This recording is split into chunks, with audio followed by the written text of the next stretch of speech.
আসসালামু আলাইকুম রহমতুল্লাহি ওয়া বারাকাতুহু নাহমাদুহু ওয়া নুসাল্লি আলা রাসূলিহিল কারীম আম্মা বাদ। আজকে অতি সংক্ষেপে যে বিষয়টি আলোচনা করব তা হলো সহিহ আল মুসলিমের একটি হাদিস। আবু হুরায়রা রাদিয়াল্লাহু তাআলা আনহু থেকে বর্ণিত। তিনি বলেন, ক্বালা রাসূলুল্লাহ সাল্লাল্লাহু আলাইহি ওয়াসাল্লাম, ইন্নাল্লাহা লা ইয়ানজুরু ইলা আজসামিকুম ওয়ালা সুওয়ারিকুম ওয়ালা আমওয়ালাকুম ওয়ালাকিন ইয়ানজুরু ইলা কুলুবিকুম ওয়া আমালাকুম। রাওয়াহুল মুসলিম শরীফের হাদিস। এই হাদিসে বলা হচ্ছে, নিশ্চয়ই আল্লাহ রাব্বুল আলামিন ইন্নাল্লাহা লা ইয়ানজুরু ইলা আজসামিকুম, মহান আল্লাহ রব্বুল আলামিন দেখেন না বান্দা তার বডিটা কেমন, তার ফিগারটা কেমন, এটা আল্লাহ দেখেন না। তার শরীরে কত শক্তি সেটাও দেখেন না। ওয়ালা ইয়ানজুরু ইলা সুওয়ারিকুম, এটাও দেখেন না সে কত সুন্দর না কালো। ওয়া আমওয়ালাকুম, এটাও আল্লাহ রব্বুল আলামিন দেখেন না তার সে ধনবান না গরিব, তার সে কত সম্পদশালী সেটাও দেখেন না, সে কত টাকার মালিক, কতটা বিল্ডিংয়ের মালিক সেটাও আল্লাহ দেখেন না। ওয়ালাকিন ইয়ানজুরু ইলা কুলুবিকুম, মহান আল্লাহ রব্বুল আলামিন যেটা দেখেন সেটা হচ্ছে মানুষের অন্তর। ওয়া আমালাকুম, আর সে কি আমল করে। তাহলে এখানে আমরা 5টা জিনিস দেখতে পেলাম, জানতে পেলাম। প্রথম নম্বর কি? প্রথম নম্বর, আল্লাহ রব্বুল আলামিন দেখেন না সে তার বডিটা কেমন, সে শক্তিশালী না দুর্বল, এটা আল্লাহ দেখেন না। তারপরে মানুষ দেখেন দুনিয়ায় এটা নিয়ে গৌরব করে, সে দেখে তার বডিটা কেমন উসালাম্ফা, আরেকজন দুর্বল হলে তাকে সে কেয়ারও করে না, এটা নিয়ে সে গৌরব করে। তারপরে ওলা ইয়ানজুরু সুওয়ারিকুম, আর আল্লাহ রব্বুল আলামিন দেখবেন না সে কত সুন্দর না কালো।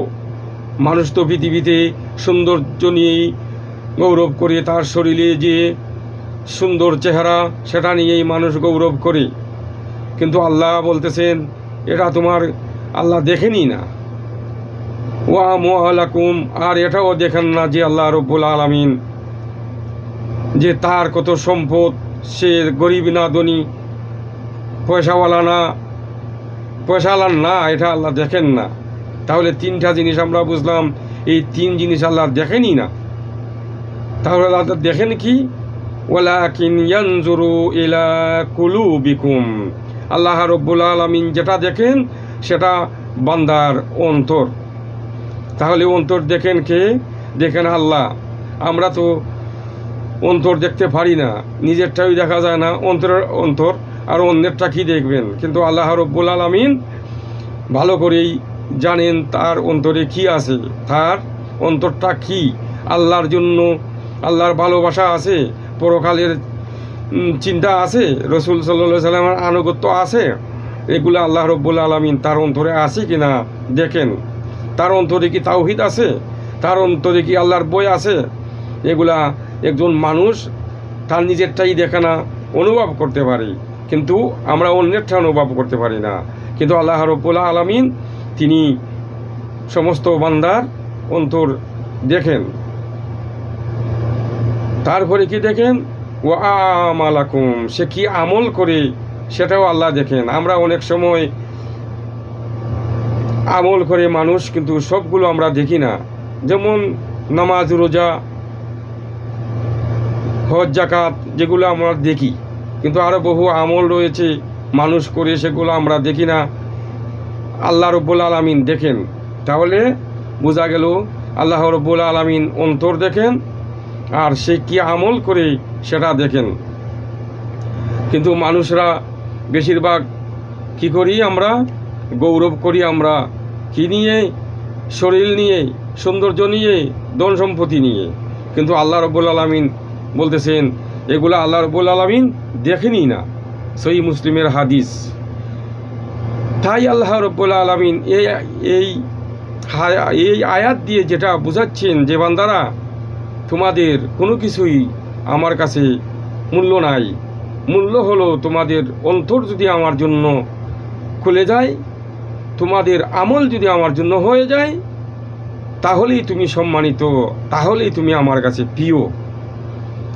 সেই জন্য মহান আল্লাহ রব্বুল আলামিন কুরআনুল করিম সূরা হুজরাতের 13 নম্বর আয়াতে আল্লাহ রব্বুল আলামিন বলছেন, আউযু বিল্লাহি মিনাশ শাইতানির রাজিম, ইয়া আইয়ুহান নাস ইন্না খালাকনাকুম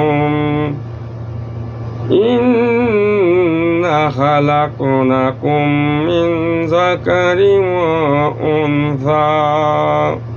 হে মানুষ, নিশ্চয়ই আল্লাহ রব্বুল আলামিন তোমাদেরকে সৃষ্টি করেছেন একজন নারী আর একজন পুরুষ থেকে, অর্থাৎ আদম আলাইহি ওয়াসাল্লাম আমাদের আদি পিতা, তার থেকে তিনি আমাদেরকে সৃষ্টি করেছেন।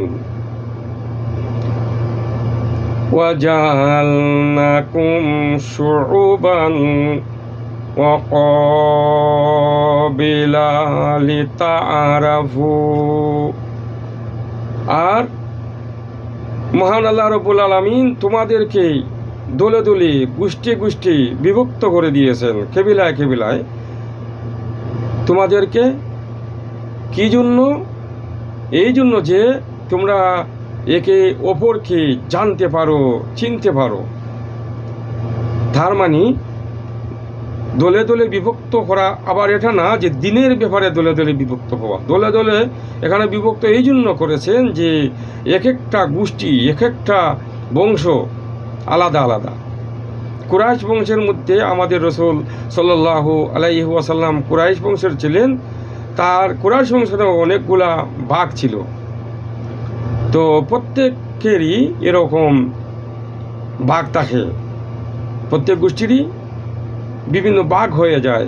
উদাহরণস্বরূপ আমাদের 4 দাদা ছিলেন, আলহামদুলিল্লাহ সবাই দুনিয়া থেকে বিদায় হয়ে গেছেন, আল্লাহ তাদেরকে ক্ষমা করুন।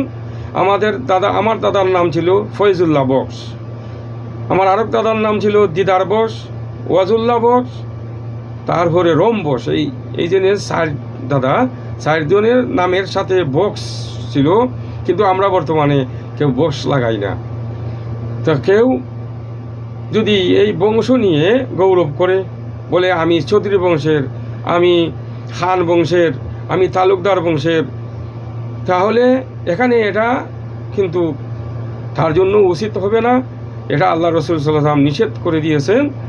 আল্লাহও নিষেধ করছেন যে বংশ নিয়ে কেউ গৌরব করতে পারবে না। এখানে বলা হচ্ছে শুধু তোমাদেরকে, তোমাদের এই পরিচয়ের জন্য, তোমরা কোন গোষ্ঠীর, কোন কেবিলার, এটা বলা হচ্ছে এখানে, যে তোমরা একে অপরকে জানার জন্য, বোঝার জন্য। কিন্তু দিনের ব্যাপারে দলে দলে বিভক্ত হওয়ার কথা এখানে বলা হচ্ছে না।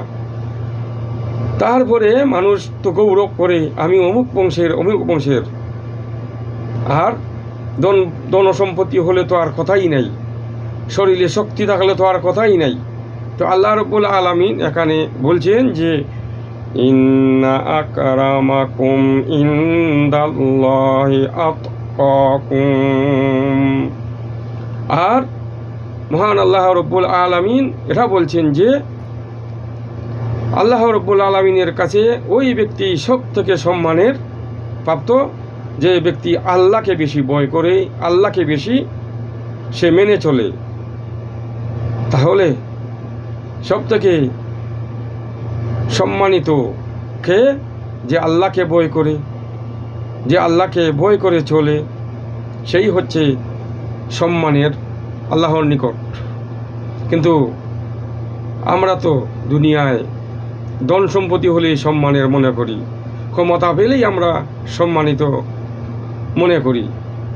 সে দিনের পথে আছে কি না, দিন মেনে চলে কি না, কোরআন মেনে চলে কি না, আমার রসুলের তরিকায় আছে কি না, তাওহীদের ভিতরে আছে কি না, সে নামাজি কি না, সে দিন মেনে চলে কি না, সেটা দেখার বিষয় না। যদি ক্ষমতা হয়ে যায়, ধন সম্পত্তি হয়ে যায়, তাহলে সে নিজেও গৌরব করে, আর দুনিয়ার মানুষও, অধিকাংশ মানুষও মনে করে এটাই বড় সম্মানের, এটাই বড় সব কিছু দুনিয়ার। কিন্তু আল্লাহ বলছেন না, তোমাদের কোনো কিছুই আল্লাহর কাছে সম্মানের নয়। ওই ব্যক্তি সম্মানিত যে আল্লাহকে ভয় করে চলে, সেই হচ্ছে সব থেকে আল্লাহর নিকট সম্মানের পাত্র। ইন্নাল্লাহা আলিমুন খাবীর। আর এখানে আল্লাহ রাব্বুল আলামিন বলছেন যে নিশ্চয়ই আল্লাহ সর্বজ্ঞ, সমক্ষ, অবহিত। তাহলে এই আয়াত দ্বারা আমরা যেটা বুঝতে পারলাম যে আল্লাহ রাব্বুল আলামিনের কাছে কোনো কিছুই গোপন নয়। তিনি সব কিছুই জানেন, সব কিছুই শোনেন, সব কিছুই তার আওতার মধ্যে আছে। আমরা কোনো কিছুই কেউ গোপন করে বাঁচার উপায় নাই, যেহেতু আল্লাহ রাব্বুল আলামিন সব কিছুই জানেন, সব কিছুই তার জানা আছে। তো ভাইরা আমার, এই হাদিস দ্বারা আমরা যেটা বুঝতে পারলাম যে আমাদের অন্তরকে ঠিক করে নিতে হবে। আর বহু হাদিস রয়েছে এরকমের অন্তরকরণের। তো এখানেও বোঝা যাচ্ছে যে আল্লাহ রাব্বুল আলামিনের রসুল সাল্লাল্লাহু আলাইহি ওয়াসাল্লামের হাদিসে এটা বলা হচ্ছে যে আল্লাহ রাব্বুল আলামিন কি দেখেন, এই অন্তরটা দেখেন। সেই অন্তরে তোমার কি আছে, কাল কিয়ামতের দিন সবগুলো আল্লাহ প্রকাশ করে দিবেন। অন্তরে তোমার ইসলামের জন্য ভালোবাসা ছিল নাকি তোমার বাতিলের জন্য ছিল? অন্তরে তোমার আল্লাহর রসুলের মহব্বত ছিল, ভালোবাসা ছিল, তার আনুগত্যের ভালোবাসা ছিল, নাকি তোমার নেতার জন্য ভালোবাসা ছিল? নেতার জন্য মরে যেতে চায়, নেতার জন্য জান দিয়ে দেয়, কিন্তু আল্লাহ রসুল সাল্লাল্লাহু আলাইহি ওয়াসাল্লামকে ওই রকমের ভালোবাসে না, আল্লাহকে ওই রকমের ভালোবাসে না। আল্লাহকে গালি দিলে তার শরীরে লাগে না, তার কোনো কিছুই হয় না।